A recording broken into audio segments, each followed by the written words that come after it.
I believe that with the troop withdrawal of the United States and NATO, there is such a situation in Afghanistan. It is apparent to everybody that the long wars in Asia are not winnable, as Douglas MacArthur told Kennedy on April 28 in 1961, when the president was in conflict with his advisors on what to do in Vietnam. And MacArthur told Kennedy, never fight a land war in Asia.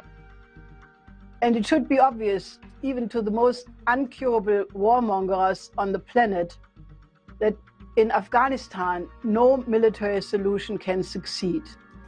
In that sense, there must be a recognition that all such endless wars, like in Vietnam, Afghanistan, Iraq, Libya, Syria, and so forth, belong to a paradigm of geopolitical thinking that has utterly failed.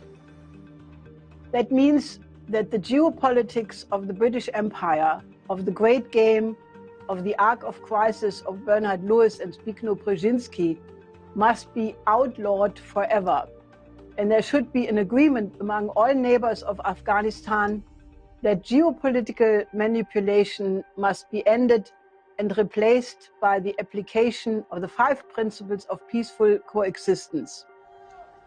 For the people of Afghanistan, the suffering of the theater of such a war for a very long time. 10 years of Brzezinski's war playing the so-called Islamic card against the Soviet Union in the 80s, and then recently 20 years of war of the United States and NATO troops against the Taliban. The horror of fear, of bombs, of terrorism, of nightly attacks must stop.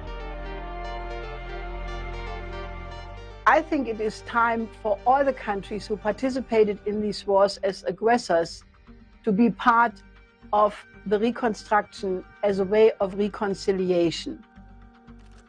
When Taliban leader Mullah Abdul Ghani Baradar was recently in China discussing with Chinese Foreign Minister Wang Yi, the latter stressed China's commitment for the territorial integrity of Afghanistan, the non-interference in the internal affairs.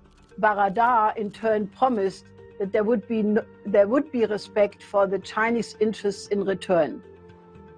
It is mandatory that all international forces take such an attitude of non-interference in the internal affairs, which is the only way that the different factions can no longer be used for the pursuit of proxy interests by other nations, and that the pride of the Afghanistani people, for which there are centuries of historic documentation, can be given tribute to.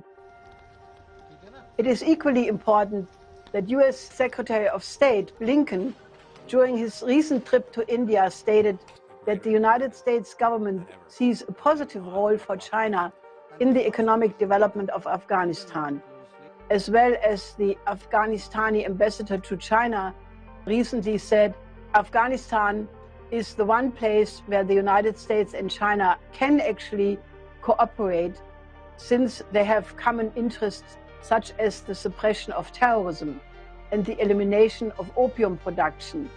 Similarly, Zamir Kabulov, the special presidential envoy for Afghanistan for Russia, sees a coincidence of Russian and US interest concerning Afghanistan.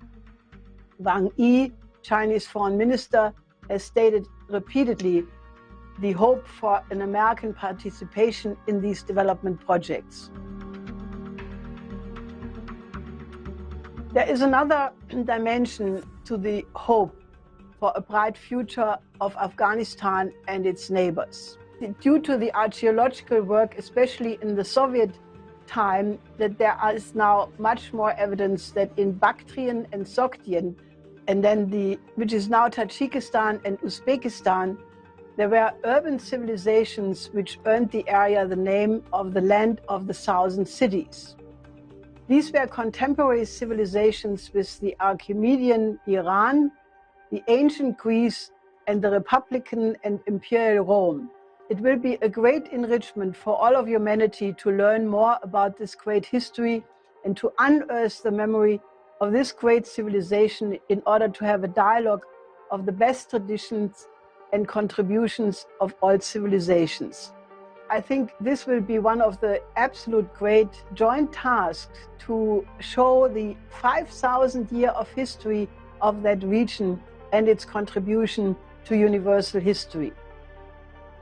In this sense, Afghanistan is at a crossroad, not only for Eurasian integration, but also at a crossroad for the universal history where we all can leave the age of immature adolescence behind us and enter an era of adulthood, where we concentrate on the common aims of mankind.